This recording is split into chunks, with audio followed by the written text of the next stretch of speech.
Hi, I'm Parni Jaggi, and in this video, we're going to be continuing with the synopsis of the novel Oliver Twist, written by Charles Dickens. While we finished on the earlier video, we saw how that event of burglary was planned but could not be implemented and it failed. But as a result of that, Oliver, the innocent orphan boy, got shot at his arm and he was also caught over there. Now, when we see that the people living in that house actually are doubtful whether he is really the criminal or the guilty person or not, so meanwhile they call the police. So now we have this summary of chapters 31 to 39 in this video, and we see that the officers, Duff and Blathers, they come and examine the crime scene where this attempt of burglary had happened, while the surgeon, the doctor, and the woman try to think of a way to conceal Oliver's part in that crime which was attempted because they feel in one way Oliver can be innocent. Now, the officers determine, come to know that two men and a boy were involved. They could judge this from the footprints and the size of the window. Now, Mr. Losberne tells them that Giles merely mistook Oliver for the guilty party, and he also tells them that Oliver was wounded accidentally by a spring gun while trespassing on a neighbor's property. Giles and Brittle state that they cannot swear that he is the boy they saw that night, and the officers leave that place. Now, here they are trying to save Oliver because they're not sure if he's a guilty boy because he looks so innocent and honest. And the matter is settled without any further incident.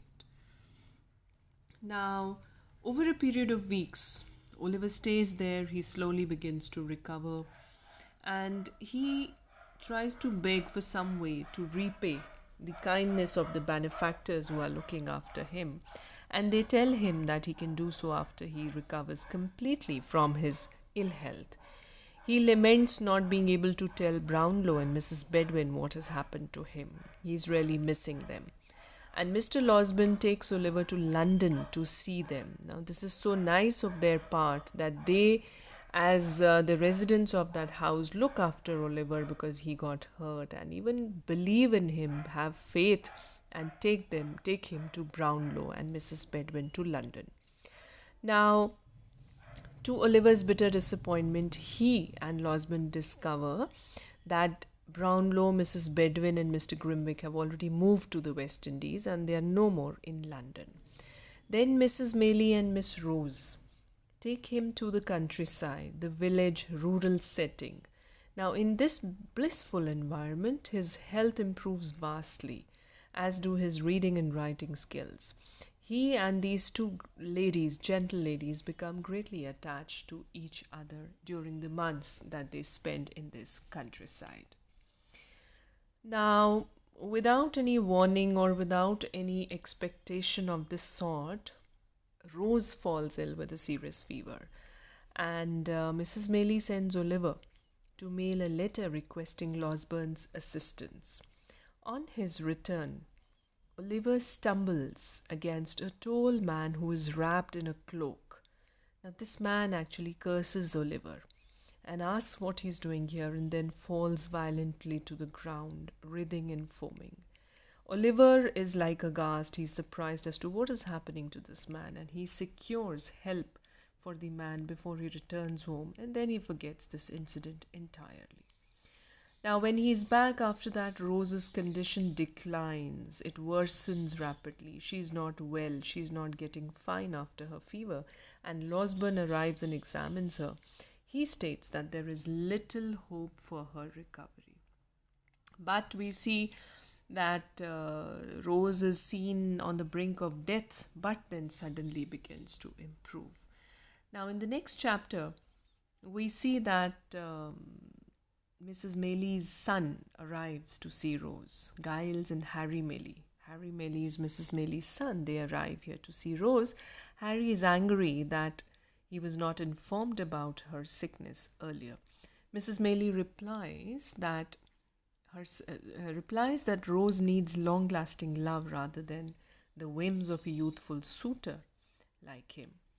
And Mrs. Maylie tells her son that he must consider the public opinion in his desire to marry Rose for love. She mentions a stain, a bad image, a bad reputation on Rose's name, although Rose herself has never committed any crime. But public opinion may well convict her for the misdeed of her parents. So, this Rose, this girl, has to face some bad reputation because of the work of her parents, and she has to pay the price because she is always devoid of love and so falls sick. Now, Mrs. Maylie also hints that Rose's social status may thwart Harry's ambitions to run for parliament. It may spoil his reputation to be a parliamentarian, and those thwarted ambitions might eventually destroy his love for Rose.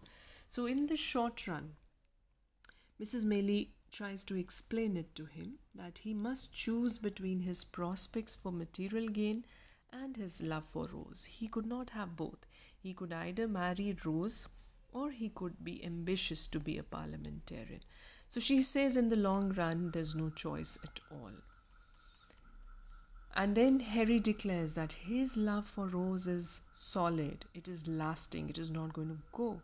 So while Rose recovers, Oliver and Harry collect flowers for her room.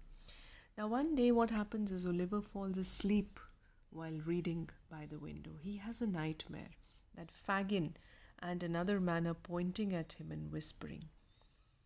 So then he shouts in his sleep and they disappear. So this is how he sees a dream. Now in the next chapter we see Harry and Giles rush to Oliver's aid. Upon hearing about Fagin and the man, they search the fields around the house because he had awakened from a dream, and after awakening also he had seen a stranger disappearing in front of his eyes. So when he shouts for help, Harry and Giles rush to his help, but they cannot find any trace of a man.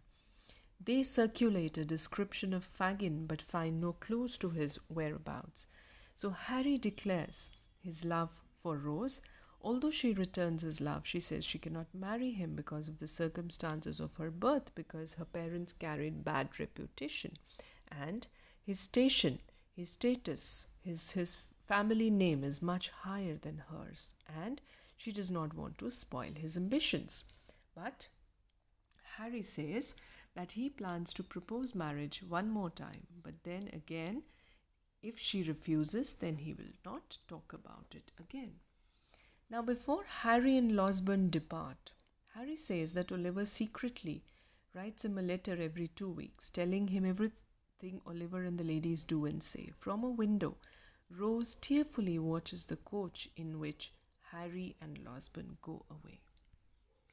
Then the narrator tells us that Mr. Bumble has married Mrs. Corney and become the master of the workhouse, and he regrets giving up his position as beadle, but regrets giving up his bachelorhood also.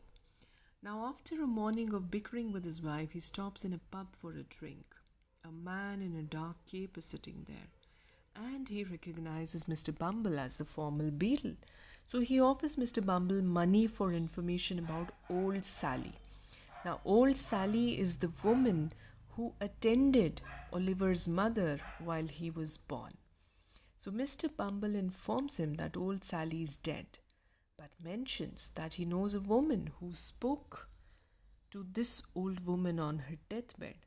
So the stranger asks that Mr. Bumble bring this woman to see him the following evening, and he introduces himself as Monks. Now, during the storm, Mr. and Mrs. Bumble travel to a sordid, a dirty section of town near a slow, swollen river to meet this new man, Monks, in a decaying building. While Mr. Bumble shivers, he is fearful, he doesn't know what kind of a man this is. Mrs. Bumble coolly bargains with Monks. They settle on a price of £25 for the information. Mrs. Bumble relates how old Sally robbed Oliver's mother, and she also says that she discovered a ragged pawnbroker's receipt in old Sally's dead hands, and that she kept it in for a gold locket, which she then hands over to Monks. Inside, he finds a wedding ring and 2 locks of hair. The name Agnes is engraved on this ring along with a blank for the surname. Now, Monks ties the locket to a weight and drops it into the river. Now, here the story takes a turn as to the identity of this boy, Oliver. Now, on the other side, we see that Fagin's gang mate, Bill Sykes, is ill and has a fever. Now, he has a girlfriend, this girl Nancy, who is very sweet and nice to him. She nurses him anxiously, although his attitude is very rude to her. Fagin and his friends drop in to deliver wine and food. Sykes demands that Fagin give him money. Nancy and Fagin travel to Fagin's haunt, and he is about to delve into his store of cash when Monks arrives there, and he wants to speak to Fagin all alone. Now the two men leave for a separate, secluded room, but Nancy also follows them and eavesdrops. She tries to overhear what they are trying to say. Now here we say the narrator does not reveal the subject or the content of the conversation, but after Monks departs, Fagin gives Nancy the money. Now, perturbed by what she has heard, she dashes into the streets and away from Sykes' residence before returning to give that money. Sykes does not notice her nervousness until a few days later, and he senses something bad, something wrong has happened. He demands that she should sit by him, and when he falls asleep, she hurries to a hotel in a wealthy area.